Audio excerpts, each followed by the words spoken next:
quantum mechanical model of atom இதில் வந்து ஒரு முக்கியமான பார்ட் போன வீடியோவில் பார்த்தோம். நம்ம என்னன்னு சொன்னால் Bohr's theory, Bohr's atom model என்ன அஸ்யூம் பண்ணது அப்படின்னு கேட்டோம்னா குயிக்காக ஒரு முறை பார்த்துக்கலாம். Nucleus at the centre of the atom, electrons வந்து பர்டிகுலர் எனர்ஜியோட ரிவால்வ்ஸ் இன் ஃபிக்ஸ்ட் ஆர்பிட், இந்த ஸ்டேஷனரி ஆர்பிட்னு சொல்கிறோம். இதில் ஆர்பிட்டில் மூவ் ஆகும்போது every orbit has a radius. இந்த அண்ட் முக்கியமான ஒரு quantum condition in Bohr's theory 100% correct. அது என்ன அப்படின்னு கேட்டோம்னா, இந்த ஆர்பிட்க்கு வந்து குவான்டைஸ் பண்ணுறாரு. குவான்டைஸ்னா டிஸ்கிரைப்ன்றத டெஃபினட் ஆர்பிட்னு சொல்லும்போது என்ன மாதிரி ஆர்பிட்டில் எலக்ட்ரான்ஸ் மூவ் ஆகும் அப்படின்னு கேட்டோம்னா, நான் போன வீடியோவில் சொன்னது தான். இந்த எலக்ட்ரான் மூவ் ஆகுது இல்லையா, அதனுடைய மாஸ், வெலாசிட்டி, மூவ் ஆகிட்டு இருக்க வெலாசிட்டி கால்குலேட் பண்ணுறோம். அப்புறம் இந்த ரேடியஸ் ஆஃப் த ஆர்பிட், இதுக்கு பேர் எம்பினா மொமெண்டம், எம்பிஆர்னா ஆங்குலர் மொமெண்டம். இது எப்படி இருக்கும் அப்படின்னு கேட்டோம்னா, இது எப்பவுமே h/2π அப்படிங்கிற constant. h 6.626 into 10 power minus 34, 2 constant by constant. இந்த கான்ஸ்டன்ட்டை if we multiply by a whole number 1 2 3 4 அது போல பிரிக்கணும்னா, இந்த வேல்யூ வந்து ஆங்குலர் மொமெண்டத்துக்கு ஈக்குவலா இருக்கிற ஆர்பிட்ல தான் எலக்ட்ரான் மூவ் ஆகும். நான் போன வீடியோவில் சொன்னேன், நம்ம இதை ஃபைண்ட் அவுட் பண்ணிட்டேன் ஒரு பேச்சுக்கு. சரி, இது வந்து ஒரு 40 அப்படின்னு வச்சுக்கோங்களேன். இந்த h/, உண்மையான வேல்யூலாம் இல்லை, சும்மா சொல்கிறேன். இந்த h/2π வந்து 20 அப்படின்னு வச்சுக்கோங்க. அப்போ இது என்னவா இருந்தால் இது 40 ஈக்குவலா அப்படின்னு கேட்டோம்னா, it is 2. இதே இது வந்து சரி, இது ஃபிக்ஸ்டு கான்ஸ்டன்ட் வச்சுக்கோம் இல்லைங்களா. இப்போ இது வந்து 20 அப்படின்னு வச்சுக்கோங்க. அப்போ இது என்னவா இருந்தால் 20 ஈக்குவல் 1. இப்போ இது என்ன மீன் பண்ணுறோம்? எலக்ட்ரான் இஸ் இந்த ஃபர்ஸ்ட் ஆர்பிட், இந்த எலக்ட்ரான் வந்து செகண்ட் ஆர்பிட்டில் இருக்கு, இது போல சொல்லலாம். ஸோ இது கரெக்ட் தான். பட் இதுக்கு வந்து ஒரு ரீசன், லாஜிக்கல் ரீசன் வந்து could not be given by Bohr. But இதை எக்ஸ்பிளைன் பண்ணதுக்கு தான் நம்ம போன வீடியோவில் பார்த்த லூயிஸ் டி ப்ரோய்லி சொன்ன டியூயல் கேரக்டர். என்ன டியூயல் கேரக்டர்? போர் என்ன அஸ்யூம் பண்ணியிருக்காருன்னா, electron as a particle. But de Broglie என்ன சொன்னார் அப்படின்னு கேட்டோம்னா, electron is a particle of course, but இதில் மூவ் ஆகும் பொழுது it moves like a wave. So வித்தியாசம் பாருங்க. பார்ட்டிகல்னா எப்படி நம்ம கன்சிடர் பண்ணலாம்? இங்கே இருந்தது. ஸோ இப்படி போட்டால் இது பார்ட்டிகல் நேச்சர். பார்ட்டிகல் வேவ்னு சொன்னால் இதே நான் போகிறேன் பாருங்க, இதுதான் வேவ். ஸோ நான் சும்மா அப்ராக்சிமேட்டாக போடுறேன், இது எக்ஸாக்டாக இல்லை, இதுதான் வேவ். இதுவா அப்படின்னு சொல்லும்போது ரெண்டும் இருக்குது. அப்படின்னா என்ன அர்த்தம்னா, பார்ட்டிகல்லாம் தான், ஆனால் மூவ்ஸ் லைக் வேவ். அந்த வேவ் லென்த் கண்டுபிடிக்கலாம். இப்படி அஸ்யூம் பண்ணிக்கலாம். இதுதான் விஷயம், வேற ஒன்று. இதுதான் லூயிஸ் டி ப்ரோய்லி சொன்ன விஷயம் ஆச்சுங்களா. இதை எப்படி இந்த இந்த குவான்டைஸ்டு விஷயத்தை எப்படி ப்ரூவ் பண்ணுறாரு, லாஜிக்கல் ரீசனிங் எப்படி கொடுத்தாரு அப்படின்னு பார்த்தோம்னா, இன்கேஸ் நம்ம இப்படி அஸ்யூம் பண்ணலாம். என்னன்னு சொன்னால், இது நியூக்ளியஸ், இதுதான் சர்க்குலர் பாத் அப்படின்னு அஸ்யூம் பண்ணிக்கோங்க. எலக்ட்ரான் இதில் மூவ் ஆகும்போது இதில் நம்ம இந்த சர்க்கம்ஃபரன்ஸ் ஆஃப் த பாத் எடுத்துக்கலாம். சர்க்கம்ஃபரன்ஸ் ஆஃப் த சர்க்கிள் என்ன சொல்லுவோம் நம்ம? 2π ஆகும். உங்களுக்கு நல்லா தெரியும். இது வந்து ஆஸ் அ பார்ட்டிகலாக மூவ் ஆகிறதா வச்சுக்கோங்க. இன்கேஸ் வேவாக மூவ் ஆச்சுன்னா அப்படின்னு போது, இந்த வேவ்ன்றது நான் இதுலேயே சும்மா ஒரு அப்ராக்சிமேட்டாக போகிறேன், இட்ஸ் நாட் எக்ஸாக்ட். வேவாக மூவ் ஆகும்போது இப்படி போகிறேன், இதுதான் வேவ் மூவ்மெண்ட்னு வச்சுக்கலாம். இந்த வேவ் மூவ்மெண்ட் எப்படி இருக்கணும் அப்படின்னு கேட்டோம்னா, இதுதான் வேவ் லென்த், இதுதான் வேவ் லென்த். ஸோ இது பெருசாக போட்டது இப்படி இல்லை, இப்படிதான் அஸ்யூம் பண்ணணும் நம்ம. ஸோ இப்படி வச்சுக்கோங்க. இப்போ என்ன சொல்கிறாருன்னு சொன்னால், இந்த ரெண்டு கேரக்டரும், எது particle as well as wave, ரெண்டும் சாட்டிஸ்ஃபை ஆகணும். ரெண்டும் இருக்குது, டியூயல் கேரக்டர் இருக்கு அப்படின்னா, இது வந்து circumference of the circular orbit. இப்படி போட்டா என்ன கேரக்டர், இப்படி போட்டா பார்ட்டிகல் கேரக்டர். 2πr சொன்னா பார்ட்டிகல் கேரக்டர். வேவ் லென்த்ன்றது என்ன? லாம்டா.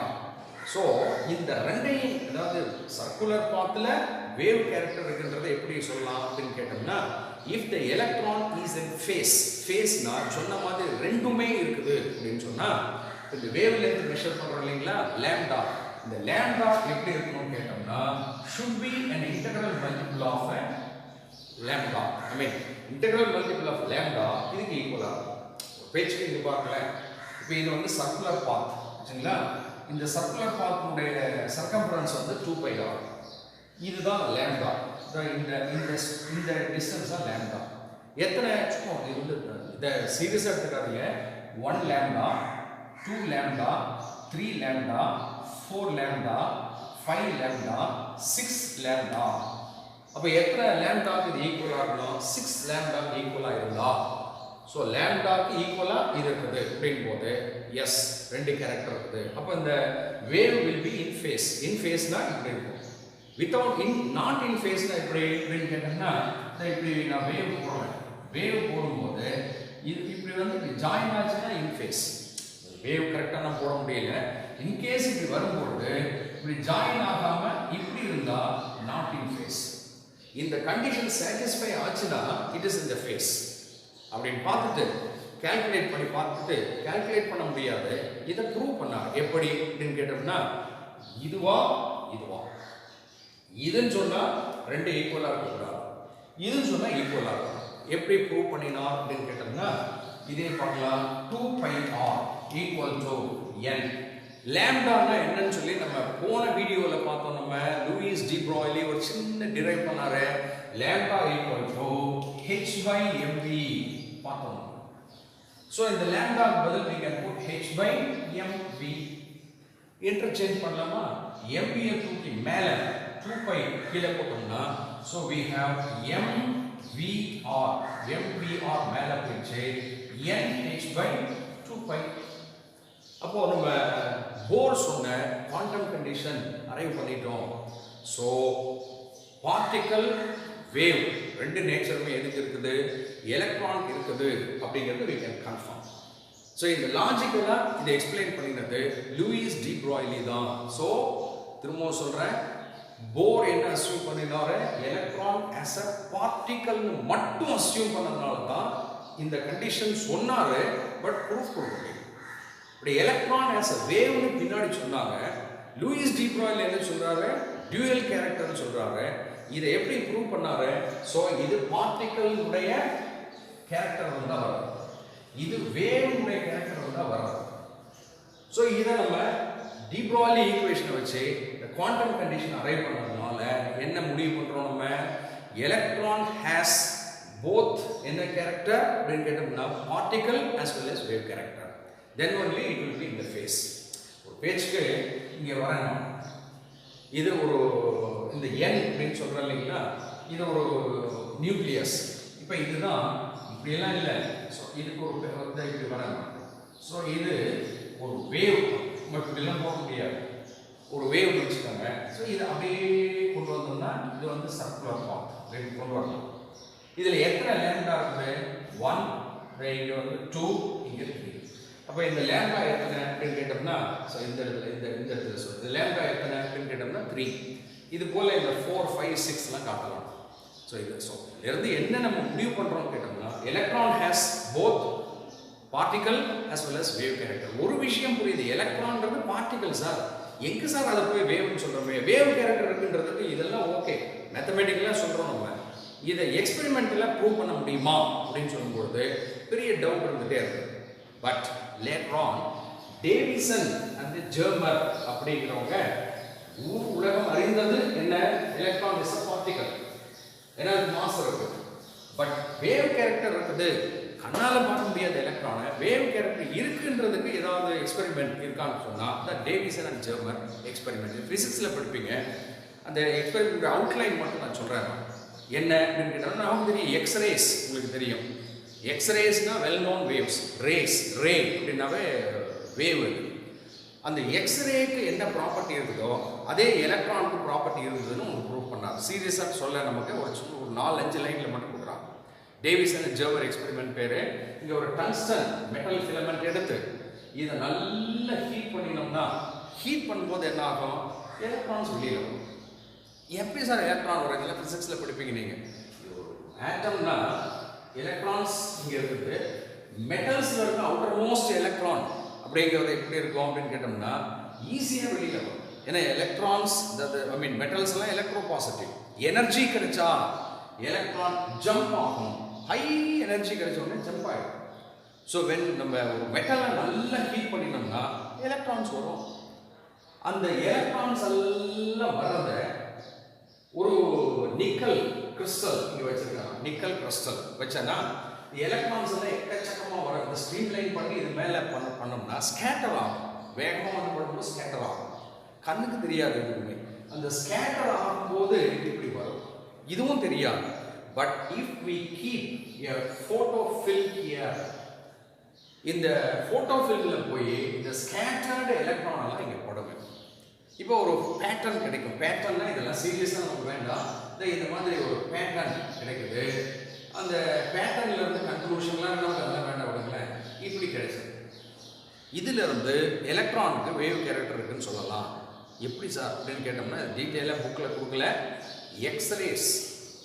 எக்ஸ்ரே டைஃப்ராக்ஷன் எக்ஸ்பெரிமெண்ட் இருக்குது.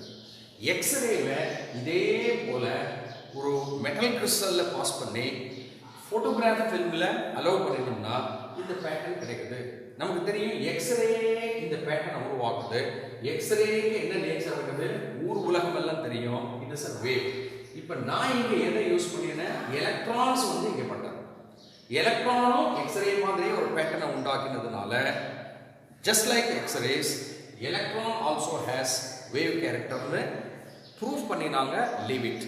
ஒரே ஒரு 1 மார்க் கொஸ்டின் என்னன்னா, to prove wave nature of electron which experiment was used கேட்டாங்கன்னா டேவிசன் அண்ட் ஜெர்மன் எக்ஸ்பெரிமெண்ட் புரிஞ்சுக்கோங்க. இது மட்டும் சும்மா அவுட்லைன் தெரிஞ்சுக்கிறோம். ரைட், இது வந்து எலக்ட்ரானுடைய நேச்சரை ப்ரூவ் பண்ணியாச்சு. ஸோ ஒரு பெரிய ரிலீஃப். கரெக்ட், எலக்ட்ரானுக்கு என்ன நேச்சர் இருக்குது, எலக்ட்ரான் ஒரு பார்ட்டிகல், நோ டவுட். வச்சுங்களா, இந்த பார்ட்டிகலுக்கு என்ன நேச்சர் இருக்குதுன்னு சொல்றோம் நம்ம, வேவ் நேச்சர் இருக்குது. அப்போ எலக்ட்ரான் வந்து சர்க்குலர் பாத்துல, மீண்டும் சொல்றேன், எலக்ட்ரான் வந்து ஒரு சர்க்குலர் பாத்துல போற மாதிரி இருக்குது. ஆனா நான் சொன்ன மாதிரி என்ன இருக்குது, வேவ் கேரக்டர். உண்மையில இப்படி இப்படி இப்படி இப்படி இருக்கிறதா வச்சுங்களேன். தூரத்துல இருந்து பார்க்கும்போது இது வேவ் இல்லை, சர்க்கிள் மாதிரி தெரியுது. ரொம்ப தூரத்துல இருந்து பார்க்கும்போது தெரியலாம், ஏன்னா வேவ் லென்த் ரொம்ப கம்மி இது இப்படின்னு வச்சுக்கலாம். ஸோ இதுதான் எலக்ட்ரான் மூவ்மெண்ட். நினைச்சிட்டு இருக்கும்போது இதுக்கு ஒரு பிக் ப்ளோ, எல்லாம் டோட்டலாக தப்பு போகையா அப்படிங்கிற மாதிரி வெர்னர் ஹைசன்பர்க் அப்படிங்கிறவரை ஒரு ஒரு பிரின்சிபல் கொடுக்குறார். ஹைசன்பர்க் அன்சர்டனிட்டி பிரின்சிபல் அப்படின்னு பேர். Uncertainty principal. இது என்ன சார் அன்சர்டனிட்டி பிரின்சிபல் அப்படின்னு சொன்னால், அன்சர்டன்னா தெரியும், சர்டன்னா டெஃபினட், அன்சர்டன்னா சொல்ல முடியாது, நாட் டெஃபினட் அப்படின்னு சொல்கிறாலே அது அன்சர்டனிட்டி பிரின்சிபல் பேர். இது என்ன அன்சர்டனிட்டி பிரின்சிபல் அப்படின்னு சொல்லி பார்த்தோம்னா, இந்த அன்சர்டனிட்டி பிரின்சிபல் படி நான் பிரின்சிபல் அப்புறம் வரேன். எலக்ட்ரானை இப்படி டெஃபினட் பாத்தில் போயிட்டு இருக்கு அப்படின்னு சொல்றதெல்லாம் இம்பாசிபிள் அப்படின்றது அதான் பிக் ப்ளோ. எல்லாம் டோட்டலாக தப்பு மாதிரி தோணும். அது என்ன பிரின்சிபல் அப்படின்னு பார்த்தோம்னா, இதுதான் வந்து அடுத்த ஸ்டெப். நீ உடனே இதெல்லாம் தப்பா சார், இல்லை, இது வந்து போர், லூயிஸ் டி ப்ராய்லி எல்லாம் இந்த எலக்ட்ரானுடைய மூவ்மெண்ட்டை ஒரு சர்டன் ரேஞ்ச், ஒரு ரேஞ்ச் வரைக்கும் பார்த்துருக்காங்க. இன்னும் உள்ளே போகணும், இன்னும் உள்ளே போய் பார்க்கும்போது இது கரெக்டு, இன்னும் உள்ளே போய் பார்க்கும்போது தான் அடுத்த ஸ்டெப்பில் இது எப்படி இருக்குது அப்படின்றத புரிஞ்சுக்க முடியும். ஸோ இது ஃபைனல் கிடையாது. அதான் தெரிஞ்சுக்கோங்க, ஒரு விஷயத்தை நம்ம சொல்லும் பொழுது அதை மேலோட்டமாக கேட்கறத விட அடுத்த ஸ்டெப் பார்த்தா தான் அதனுடைய ஆழம், இன்டெப்த்னு சொல்லுவோம், அதுக்கு போக முடியும். ஸோ அந்த இன்டெப்த் போகும்பொழுது தான் இந்த பிரின்சிபல் நமக்கு யூஸ் ஆகும். இது என்ன பிரின்சிபல் இது அப்படிங்கிறத நம்ம நெக்ஸ்ட் வீடியோவில் பார்க்கலாமா? தேங்க்யூ. Good morning children. நம்ம இந்த ப்ரீவியஸ் வீடியோவில் இந்த ஹைசன்பர்க் அன்சர்டனிட்டி பிரின்சிபல் அப்படிங்கிறத பற்றி பேசணும். இதுக்காக இது நம்ம இருக்கோம், எலக்ட்ரானுக்கு வந்து பார்ட்டிகல் நேச்சர் டெஃபினட்டாக தெரியும், but it has wave character அப்படிங்கிற பேசிஸில் லூயிஸ் டி ப்ராய்லி சொன்னார். நம்ம போர்னுடைய குவாண்டம் கண்டிஷனும் இதை எக்ஸ்பிளைன் பண்ணினோம். இப்படி இந்த சமயத்தில் இது போல் எலக்ட்ரானுடைய மூவ்மெண்ட் வந்து சர்க்குலர் பாத் தான், ஆனால் அதில் ஸ்மால் வேவாக மூவ் ஆகிட்டு இருக்கு அப்படின்னு சொல்லி கன்ஃபார்ம் பண்ண சமயத்தில் ஹைசன்பர்க் சொன்ன அன்சர்டனிட்டி பிரின்சிபல் படி a big blow to this concept. இதெல்லாமே தப்பான மாதிரி தோணும். முதல்ல இந்த பிரின்சிபல் என்ன அப்படின்னு பார்க்கலாங்களா? இதில் என்ன சொல்றோம்னா it is particularly applicable for microscopic particles, the electrons மாதிரி, electron, proton இந்த மாதிரி. For a microscopic particle, it is impossible, the statement பாருங்க நெகட்டிவா சொல்லுங்க, it is impossible to determine or measure. Impossible to determine or measure simultaneously. இந்த வார்த்தையும் பார்க்கணும். Impossible to measure simultaneously both position and velocity or momentum. என்ன உங்களுக்கு தெரியும், mass into velocity என்றது momentum. இதான் பிரின்சிபல். சார் புரியல சார் அப்படின்னு சொன்னோம்னா இன்னொரு ரிப்பீட் பண்றேன். It is impossible to determine both position and velocity to an accurate value, to an accurate accuracy for a microscopic particle simultaneously. கொஞ்சம் புரியல இல்லைங்களா? இப்படி சொல்லாங்களா? நம்ம புக்ல கொடுத்தபடி வரலாம். என்ன சொல்றோம்னா it is impossible to determine accurately both position and velocity of a microscopic particle simultaneously. விஷயம் தமிழ்ல சொல்லாங்களா? simultaneously சேம் டைம்ல ஒரு மைக்ரோஸ்கோபிக் பார்ட்டிகல், ரொம்ப குட்டி பார்ட்டிகளுக்கு இந்த ரெண்டும் position as well as velocity ரெண்டையும் சைமல்டேனியஸா மெஷர் பண்ணீங்கன்னா அக்யூரேட்டா இருக்காது. ரெண்டுலையுமே ஒரு அன்சர்டனிட்டி இருக்கும், கொஞ்சம் எரர் இருக்கும், கொஞ்சம் தப்பு இருக்கும், கொஞ்சமாவது தப்பு இருக்கும், தப்பே இல்லைன்னு சொல்ல முடியாது அப்படின்னு சொல்றேன். இதை விடுங்க, நான் உங்களுக்கு ஒரு சின்ன example, but it is not same, ஒரு சின்ன எக்ஸாம்பிள் சொல்றேன். இப்போ நான் நீங்கள் இந்த வாட்ச் கட்டியிருக்கீங்க, அந்த வாட்சில் ஒன்று அந்த முள் இருக்கு இல்லையா, 3 இருக்கு. நான் பழைய வாட்ச் சொல்கிறேன். நான் ஒன்று ஹவர் காட்டும், இன்னொன்று மினிட் காட்டும், இன்னொன்று செகண்ட்ஸ் காட்டும். பார்த்துருக்கீங்களா? இப்போ நான் உங்களை கேட்குறேன், டைம் என்னப்பா தம்பி கரெக்டாக சொல்லு அப்படின்னு உடனே நீங்கள் சொல்கிறீங்க, சார் இப்போ டைம் 10:51 அப்படின்றீங்க. எக்ஸாக்டாக 10:51 சார் அப்படின்றீங்க. நான் கேட்குறேன் 10 சந்தேகமே கிடையாது, 51 சந்தேகமே கிடையாது. தம்பி எனக்கு மினிட்ஸோட செகண்ட்ஸும் சொல்லுப்பா அப்படின்ற உடனே நீங்கள் பார்க்குறீங்க, சார் 10:51 32 செகண்ட் அப்படின்னு நீங்கள் சொல்கிறதுக்குள்ள 32ன்னு சொல்லி முடிக்கிறதுக்குள்ள அந்த செகண்ட் முள்ள எங்கே இருக்கும், 33க்கு போயிடும். சார் 30 அப்படின்றதுக்குள்ள 34, சார் அப்படின்றதுக்குள்ள அது என்ன ஓடிக்கிட்டே இருக்கு. நீங்கள் சொல்லி முடிக்கிறதுக்குள்ள அதனுடைய பொசிஷன் மாறிடுச்சு. ஸோ பொசிஷனில் நோ அக்யூரசி. நீங்கள் 34 அப்படின்னு சொல்லி முடிக்கிறதுக்குள்ள இட் மூவ் இன்டு 35. இல்லை சார் 35ன்றதுக்குள்ள 36. இதுதான் அன்சர்டனிட்டி. இதில் பொசிஷன் மட்டுமே ஓடிக்கிட்டு இருக்கும்போது, பொசிஷன் சொல்லும் பொழுதே பொசிஷன் நல்ல புரியுங்க. அந்த பெரிய முள் இருக்கு இல்லையா, அதாவது சின்ன முள், ரொம்ப சின்ன முள், அவர் காட்டுறதுல பிரச்சனை இல்லை, மினிட் காட்டுறதுல பிரச்சனை இல்லை. அந்த செகண்ட்ஸ் ஓடிக்கிட்டே இருக்கும்பொழுது அதனுடைய பொசிஷன் சொல்றதுல அக்யூரசி இல்லை, அன்சர்டனிட்டி தான் இருக்குது.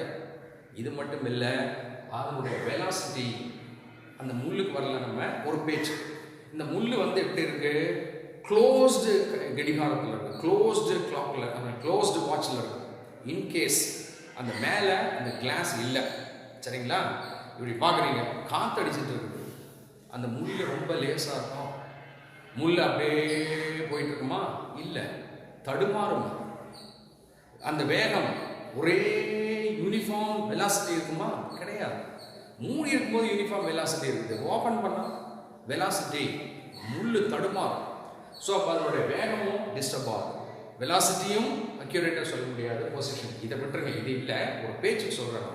இது எதுக்கு சார் சொல்கிறீங்க அப்படின்னு கேட்டோம்னா, இங்கே பாருங்கள், நம்ம போர் என்ன சொல்கிறாருன்னா, போர் சொன்னதில் கொஞ்சம் கவனிச்சு பாருங்க, இதுதான் சர்க்குலர் பாத், வச்சுங்களா. இதனுடைய ரேடியஸ் சொல்கிறார். ரேடியஸ் அப்படின்னா என்ன அர்த்தம், ஃபர்ஸ்ட் ஆர்பிட்டோட ரேடியஸ் 5.29 ஆங்ஸ்ட்ரோம் யூனிட் அப்படின்னு சொன்னார். எக்ஸாக்ட் அப்படின்னு சொல்றார். எக்ஸாக்ட்லி அந்த எலக்ட்ரான் இங்கே இருக்குது, இங்கே இருக்குது, இங்கே இருக்குது. எங்கே பார்த்து சர்க்குலர் ஆர்பிட்டில் எல்லா இடத்துலையுமே இருக்குது. இது கரெக்டாக எலக்ட்ரான் இங்கேயே ஓடிட்டு இருக்குன்றது கரெக்டாக அப்படின்னு கேட்டோம்னா கொஞ்சம் வேவ் நேச்சர் இருக்குது சார், கொஞ்சம் வித்தியாசம் இருக்கலாம் சார். ஆனால் நல்லா நினச்சி பாருங்க, எலக்ட்ரானை அப்சர்வ் பண்ணும்போது எப்படி அப்சர்வ், இதெல்லாம் இந்த விஷயங்கள்லாம் இதில் மைக்ரோஸ்கோப் வழியாக பார்க்கணும்.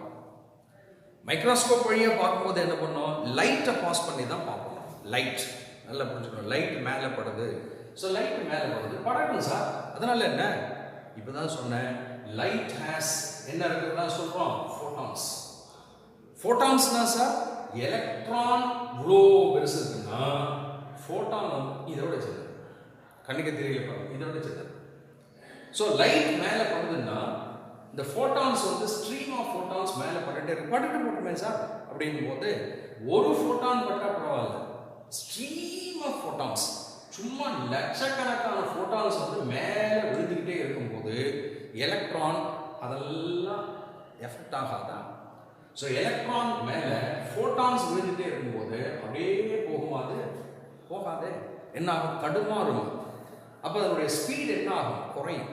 ஸ்பீடு ஒரே மாதிரி குறையுமா? இல்லை, இங்கே குறைவான ஃபோட்டான் இங்கே வரும்போது அதிகமான ஃபோட்டான் இங்கே கம்மி. ஸோ அப்போ என்ன ஆகுன்னா இப்படி அப்படி தான் போகுமே ஒழிய, இப்படி அப்படி போகுதுன்னா இந்த ஒரு சமயம் இங்கே இருக்கும், ஒரு சமயம் இங்கே கூட வரும், ஒரு சமயம் இங்கே கூட போகும். ஏன், ஃபோட்டான்லாம் இடிச்சுட்டே இருக்கு. அப்போ can we say position that is இந்த இவ்வளோ தூரத்தில் இருக்குன்னு சொல்ல முடியுமா? தப்பு. அதில் அக்யூரேட்டாக சொல்ல முடியாதுங்கிறார். ஆனால் போன் அக்யூரேட்டாக சொல்கிறார். அதே மாதிரி வெலாசிட்டி, எம்பிஆர் சொன்னோமே நம்ம, எம்பிஆர் மாஸ் இன்டு வெலாசிட்டி. வெலாசிட்டியை கண்டுபிடிக்கலாம், எக்ஸாக்டாக கண்டுபிடிக்கலாம்னு போர் சொல்கிறாரு. ஆங்குலர் மொமெண்டம் கண்டுபிடிக்கும் பொழுது வெலாசிட்டி கரெக்டா? கண்டிப்பாக இல்லை, ரெண்டுமே வந்து தப்பாக தான் இருக்கும். அப்போ இது தப்பா சார் அப்படின்னு கேட்டோம்னா இந்த இதன்படி தப்பு தான். ஏன் அப்படின்னா அதான் என்ன சொன்னார் அப்படின்னு கேட்டோம்னா, that too for a microscopic particle. பெருசாக இருந்தால் கூட பரவாயில்ல, அது ஏதோ போனா போட்டு விட்டுடலாம். ரொம்ப குட்டி, ஒரு ஒரு ரன்னிங் ரேஸ் நடக்குதுன்னு வச்சுக்கோங்க, 100 மீட்டர் ரன்னிங் ரேஸ், 10 பேர் ஓடுறீங்க.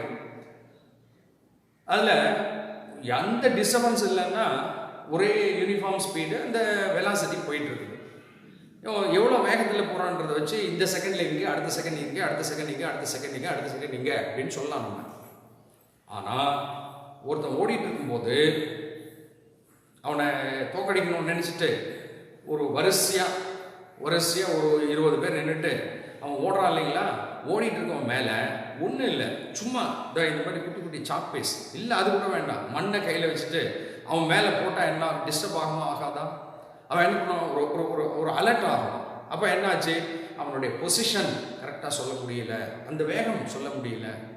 அது மாதிரி எலக்ட்ரான் இங்கே ஓடிட்டு இருக்கும்போது என்னெல்லாம் வந்து மேலே ஹிட் பண்ணிகிட்டே இருக்கு, ஃபோட்டான்ஸ் ஃப்ரம் லைட். அப்போ we cannot say accurately இதான் ரேடியஸ், இவ்வளோ ரேடியஸ் இருக்குது கரெக்டாக சொல்ல முடியாது. அதே மாதிரி இந்த வெலாசிட்டி இவ்வளோ வெலாசிட்டியில் போயிட்டு இருக்குது, தப்பு. இதுதான் uncertainty principal. So it is applicable for particularly microscopic particle. Microscopic particle electron. ஏன்னா எலக்ட்ரானை பற்றி தானே இப்போ பேச்சு நமக்கு. எலக்ட்ரான் இந்த first orbit, second orbit, radius இவ்வளோ வெலாசிட்டி, குவாண்டம் கண்டிஷன் எல்லாம் சொன்னாங்களே. அப்போ இது என்னதான் சார் இது அப்படின்னு கேட்டோம்னா, இதையும் கன்சிடர் பண்ணி இதான் குவாண்டம் மெக்கானிக்கல்ல. அதாவது இப்போ இது தப்பானா கரெக்டு, ஆனால் இதில் there is a limitation. ஒரு விஷயத்தையும் சொல்ல முடியலைங்க. அதாவது நான் முதல்ல சொன்னதே தான், ஃபர்ஸ்ட் வீடியோவில் சொன்ன ஞாபகம் இருக்கா பாருங்க, இன்ட்ரோடக்டரி வீடியோவில் சொன்னேன் நான். அதாவது ஒரு யானையை வந்து 4 பிளைண்ட் மேன் போய் அப்சர்வ் பண்ணும்பொழுது சொன்ன ஞாபகம் இருக்கும். ஒவ்வொருத்தருக்கும் கண்ணு தெரியாதவங்களுக்கு யானை, ஒவ்வொருத்தருக்கும் ஒரு அசம்ஷன் இருக்கு. பட் 4 பேருடைய அசம்ஷனும் தப்பான்னு கேட்டோம்னா டைரக்டாக பார்த்தா தப்பு, ஆனால் இன்டைரக்டாக பார்த்தா கரெக்ட். அப்போ எதுதான் சார் 4 பேர் சேர்ந்து சொன்னது தான் அப்படின்னு சொல்லி ஒரு சின்ன ஸ்டோரி மாதிரி சொன்னதை ரீகால் பண்ணி பாருங்க. அதே தான். ஸோ ஓர் சொல்றது தப்பாக இருக்க மாதிரி தெரியுது, ஆனால் இதுதான் பேசிஸ். இப்போ அடுத்து உள்ள போகும். அப்போ இது என்னதான் சார் கேட்டோம்னா, இதிலிருந்து தான் ஆர்பிட் அப்படின்னு போர் சொன்ன விஷயத்தில் கரெக்ட் தான். அதுக்கப்புறமா இதுல இருந்து தான் ஆர்பிட்டால் அப்படின்னு ஒரு விஷயம். சார் ரெண்டு வேற வேறையான, டெஃபினெட்லி ஆர்பிட் அப்படிங்கிறது போர் சொன்னது, த சர்க்குலர் பாத். ஆர்பிட்டால் அப்படிங்கிற ஒரு கான்செப்ட் இது டெவலப் பண்ணினாங்க. இந்த ஆர்பிட்டால்ங்கிற கான்செப்ட் வந்து இதுதான். சரி, இது இருக்கட்டும். நம்ம இந்த Heisenberg uncertainty principle very important principle 2 மார்க்ஸ்ல ஸ்டேட் ஹைசன்பர்க்ஸ் அன்சர்டனிட்டி பிரின்சிபல் சொல்லும் பொழுது புக்ல இருக்க அந்த ஸ்டேட்மெண்ட் அப்படியே படிச்சுக்கணும். புக்ல கொடுத்துருக்கிறது என்ன கொடுத்துருக்கு அப்படின்னு கேட்டோம்னா, it is impossible to determine accurately both the position and velocity or momentum of a microscopic object simultaneously அப்படின்னு கொடுத்துருக்கு.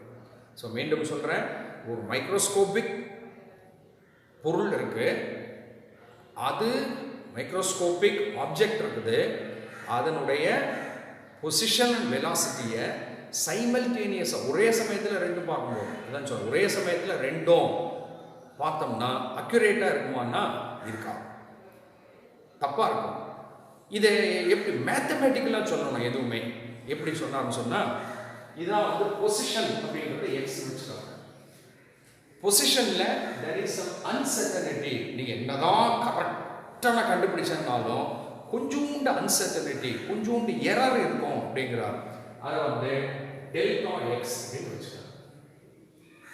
பொசிஷன் அடுத்தது மொமெண்டம். மொமெண்டத்துக்கு பி அப்படின்னு ஒரு சிம்பிள் யூஸ் பண்ணுவோம், ஞாபகம் இல்லைங்களா? மொமெண்டம் ஆஃப் த பார்ட்டிகல் நீங்கள் பார்க்குறீங்க, அந்த மொமெண்டம் ஆஃப் பார்ட்டிகல் கண்டுபிடிச்சி எக்ஸாக்டாக கண்டுபிடிச்சேன்னு சொன்னால் கூட அதில் there will be some error. So இது வந்து எரர் அல்லது அன்சர்டனிட்டி வச்சுங்க. அன்சர்டனிட்டி இன் பொசிஷன், அன்சர்டனிட்டி இன் மொமெண்டம், ரெண்டும் கண்டுபிடிச்சு ரெண்டையும் மல்டிப்ளை பண்ணிங்கன்னா எப்படி இருக்குமா தெரியுங்களா?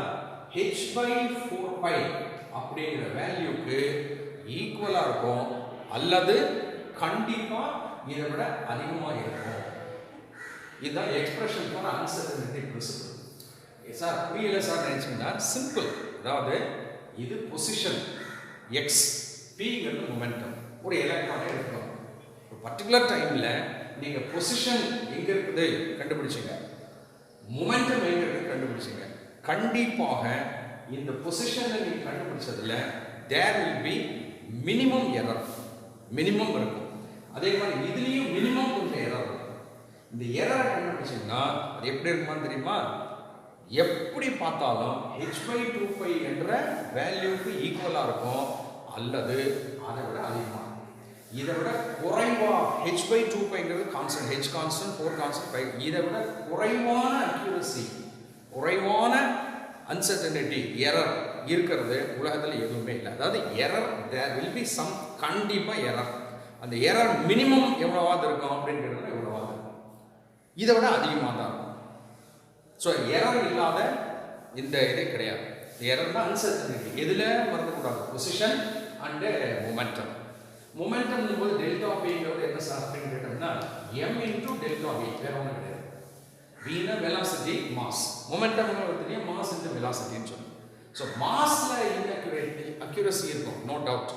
வெலாசிட்டியில் நான் சொல்கிறேன், வெலாசிட்டி ஒருத்தன் ஓடிட்டு இருக்கான், ஒரே ஸ்பீடில் ஓடிட்டு இருக்குது, ஒரு பேச்சுக்கு ஒரு நானே ஒரு பஸ் போகுது, பஸ் வந்து 60 கிலோமீட்டர் ஸ்பீடில் போகுது அப்படின்னு நீங்கள் சொல்கிறீங்க, ஆவரேஜ் ஸ்பீட் தான் சொல்ல முடியும். இப்போ 60 கிலோமீட்டரில் போயிட்டு இருக்கும்போது குறுக்க யாராவது வந்தாங்கன்னா 60 கிலோமீட்டர்லேயே போகிறாரு, பிரேக் அடித்தா 0 கிலோமீட்டருக்கு நின்று தான் போகும். யாருமே இல்லைன்னா வேகமாக போகலாம். ஸோ 60 கிலோமீட்டர்ன்றது வந்து ஆவரேஜ் நான் சொல்லலாம். ஒரு பஸ் போயிட்டு இருக்குது, இப்போ அந்த சமயத்தில் கூட நம்ம சொல்ல முடியாது, குறிப்பிட்ட சமயத்தில் கூட சொல்ல முடியாது. ஸோ அது மாதிரி மேக்ரோஸ்கோபிக் விட்டுருங்க, நான் மைக்ரோஸ்கோபிக் ஆப்ஜெக்ட் பற்றி பேசுகிறோம். ஸோ மைக்ரோஸ்கோபிக் ஆப்ஜெக்ட் பொறுத்த வரைக்கும் எவ்வளவு ப்ரிசைஸாக, எவ்வளவு கஷ்டப்பட்டு நான் பயங்கர அக்யூரேட்டாக கண்டுபிடிக்கிறேன் சார், கண்டுபிடிச்சிங்கன்னா கூட there will be error in position and velocity. அப்போ இந்த ரெண்டையும் மல்டிப்ளை பண்ணோம்னா எரர், அன்சர்டனிட்டியை பேசுகிறோம், எவ்வளோ இருக்கும்? Minimum minimum minimum. எப்படி கஷ்டப்பட்டு எவ்வளோ அக்யூரேட்டாக கண்டுபிடிச்சாலும் கண்டிப்பாக h/4π என்ற அளவுக்கு ஈக்குவலாகவோ அல்லது கண்டிப்பாக அதை விட அதிகமாகவோ தான் இந்த அன்சர்டனிட்டி இருக்கும் அப்படின்னு சொல்கிறோம். அப்போது இதில் என்ன சார் சொல்ல வரோம்? இந்த மூமெண்ட்டில் there is some discrepancy. இது எப்படி ரெக்டிஃபை பண்ணுறது அப்படிங்கிறத நம்ம அடுத்து பார்க்கணும். ஸோ நெக்ஸ்ட் வீடியோவில் இதை பேஸ் பண்ணி எலக்ட்ரானுடைய மூமெண்ட்டை வச்சு எலக்ட்ரானுடைய பொசிஷன், அதான் அட்டாமிக் ஸ்ட்ரக்சர், மாடல் ஆஃப் ஆட்டம்ங்கிறோம். இப்போ மாடர்னாக கொண்டிருக்கக்கூடிய சில விஷயங்கள்லாம் படித்து அப்புறம் அந்த எலக்ட்ரானுடைய பொசிஷனை அக்யூரேட்டாக சொல்ல போகிறோம். நம்ம ஒரு ஸ்டெப் வந்திருக்கோம், இன்னும் 2 ஸ்டெப் உள்ளே போகணும். அப்போ தான் அதனுடைய பொசிஷன் நல்லா புரியும். அந்த 2 ஸ்டெப் எப்படி கொண்டு வந்தாங்க அப்படிங்கிறத நெக்ஸ்ட் வீடியோவில் பார்க்கலாம். தேங்க்யூ.